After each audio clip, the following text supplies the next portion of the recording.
Friends good morning.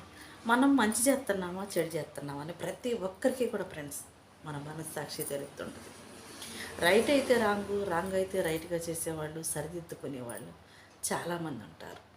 తప్పును సరిదిద్దుకొని తెలుసుకొని మీ జీవితాలలో మీరు మీ కుటుంబాలలో మార్పు తీసుకొచ్చుకొని ఏది రైటో ఏది రాంగో, ఎప్పుడు ఎలా మాట్లాడాలో, ఎవరిని ఎలా ప్రేమగా అభిమానించాలో, ఎవరిని ఎక్కడ పెట్టాలో తెలిసిన వాళ్ళే ఈ రోజున చాలా అదృష్టవంతులు ఫ్రెండ్స్. అవకాశం లేని వ్యక్తులు, ఆలోచన లేని వ్యక్తులు మూర్ఖంగా, స్వార్థంగా ఫ్రెండ్స్ కుటుంబాలను కోల్పోతూ ఉంటారు. చెప్పుడు మాటల ద్వారా నీచంగా భార్యను అనుమానించేవాళ్ళు, భర్తను అనుమానించేవాళ్ళు, మగోడు అనేక రకాలుగా తప్పు చేసి ఒప్పించే వాళ్ళు అయితే చాలామంది ఉంటారు. అబద్ధాలతో, మోసాలతో, అన్యాయాలతో ఆడదాన్ని నోరు కప్పిపుచ్చేవాళ్ళు ఉంటారు. ఆడది అడిగితే తప్పు, ఆడది మాట్లాడితే తప్పు. ఎక్కడికి వెళ్ళారండి అంటే కూడా అనుమానించాను అని నీచమైన మగవాళ్ళు ఉంటారు చూడండి చాలామంది. అలాంటి వాళ్ళని ఏ రోజు కూడా ఎప్పుడు కూడా మీరు జీవితంలో నమ్మబోద్దండి. ఎందుకంటే అలాంటి మగవాడు ఏ రోజు కూడా మోసం చేసిన వాడే తిరిగి సమాధానం చెప్పే అవకాశం ఉంది. అబద్ధాలు ఆడి అన్యాయం చేసేవాడే కుటుంబంలో ఏ రోజు కూడా కలిసి బ్రతకడానికి అవకాశం ఉండదు. పొరుగు వాళ్ళ పిల్లలతోని, పొరుగు వాళ్ళ కుటుంబాలతోనే జీవితం అంతా కూడా గడిచిపోతూ ఉంటుంది. దొరికిన రోజు దొంగ, దొరకని రోజు దొర. అవసరం వచ్చేటప్పుడు కట్టుకున్న పెళ్ళ మీద దిక్కు, కన్న బిడ్డలే పెడితే పెడతారు, తిట్టారు. పట్టించుకోకుండా భార్య బిడ్డల్ని చెప్పుడు మాటలు చెప్పించుకొని అదే నిజాలని నమ్ముకొని కుటుంబాలను కూల్చుకోవాకండి ఫ్రెండ్స్. అహంకారంతో, గర్వంతో ఎవరిని కూడా వాదించమాకండి. అది ఎవరైనా సరే తప్పు చేసి వాదించే వాళ్ళతో అస్సలు ఏ రోజు కూడా వాళ్ళతో సావాసం కానీ, వాళ్ళతో జీవితం కానీ, వాళ్ళతో స్నేహం కానీ చాలా ప్రమాదకరం.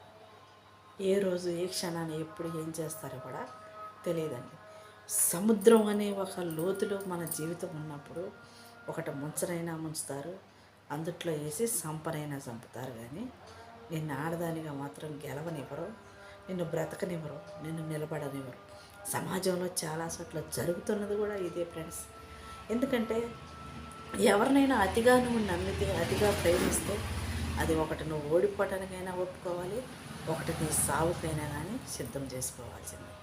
అలాంటి నీచులతో ఏ రోజు కూడా నీ ప్రేమని, నీ అభిమానాన్ని వాళ్ళు స్వార్థంగా మలుసుకొని నీ అవసరాలు, నీ ఆలోచనలో వాళ్ళు అవకాశంగా తీర్చుకొని పావునెలా కూరలు పీకేసి వాడుకుంటారు. అలా ఒక ఆడదాన్ని వాడుకుంటారు ఫ్రెండ్స్. చాలామంది జీవితాలు ఇలాగే ఉంటుంటాయి. నలిగిపోతుంటారు, ఇరిగిపోతుంటారు, చెప్పుకోలేరు, జీవితం నుంచి బయటికి రాలేరు, కుటుంబాలకు దూరంగా పారిపోలేరు. ఎంతోమంది ఆడవాళ్ళు కట్టె తాళ్ళు మోసుకుంటూనే, కన్నీళ్ళు దిగమింగుకుంటూనే ఫ్రెండ్స్ సంతోషం అనే బంధం ఉంది అని చెప్పుకోవటానికి సమాజంలో గౌరవ మర్యాదలతో బ్రతకాలి అనే ఒక ఆలోచనతో ఫ్రెండ్స్ ఎంత నీచంగా అవమానించాడు కావచ్చు, అనుమానించేవాడు కావచ్చు, అలాంటి భర్తలతో చాలామంది ఆడవాళ్ళు నెట్టుకుంటా సంసారం కోసం, పిల్లల కోసం, సమాజం కోసం తల వంచుకొని ఫ్రెండ్స్ ఎంతోమంది ఆడవాళ్ళు పోరాటం చేస్తూనే ఉన్నారు, ఇంకా కూడా. కానీ చాలామంది ఆడవాళ్ళు అదే కుటుంబాలను వదిలేసి బరితెగించి ఎదుటి వాళ్ళ కుటుంబాలలోకి కాపురాలు కూలుస్తూ ఉన్నారండి. ఏ ఆడవాళ్ళకి ఎప్పుడు ఏ అవసరం వస్తుందో అది మీకే తెలియాలి ఫ్రెండ్స్. ఎదుటి వాళ్ళ కుటుంబాలలోకి మనం వెళ్ళేటప్పుడు వాళ్ళు ఎంత నష్టపోతారనేది ఒక్కసారి ఆలోచించండి. నీ కుటుంబంలోకి పక్క వాళ్ళు వస్తే నీకెంత బాధగా ఉంటుందో తప్పు చేసేటప్పుడు ప్రతి ఒక్కరు కూడా తెలుసుకుని ఫ్రెండ్స్ జీవితం ఎప్పుడు కూడా ఆనందంగా ఉండాలి, సంతోషంగా ఉండాలి. నీకున్న దాంట్లో నువ్వు బ్రతకగలిగినప్పుడే ఎదట వాళ్ళు ఎప్పుడైనా మాట్లాడినా చేసినా స్నేహపూర్వకంగా ఉండాలి, అభిమానంగా ఉండాలి. కానీ ముంచేలాగా భర్త ఉండడం ఒకలాగా, భర్త లేనప్పుడు ఒకలాగా, భార్య ఉండడం ఒకలాగా, భార్య లేనప్పుడు ఒకలాగా నటించే మనుషులతో ఉన్నప్పుడు వాడు నిజంగా ఆడదైనా మగవాడైనా తప్పు చేసేవాడే ఫ్రెండ్స్. తప్పు చేయనివాడు, అబద్ధాలు ఆడినవాడు, భార్యను మోసం చేయనివాడు ఎప్పుడు కూడా సాటుగా మాట్లాడాల్సిన అవసరం రాదు ఫ్రెండ్స్. ఏ మగోడైనా సాటుగా మాట్లాడుతుందంటే, ఏ మగోడైనా కానీ భార్యని ఒంటరిని చేసి భార్య ఒకసాట భర్త ఒకసాట పెట్టి అబద్ధాలతో కూడిన జీవితాన్ని మీకు అందిస్తున్నాడు అంటే ఫ్రెండ్స్ అది తప్పక మోసం చేసినట్టే. ఏదో ఒకరోజు నిన్ను ఒంటరిని చేస్తాడు. అది భర్తే కావచ్చు, భార్య కావచ్చు.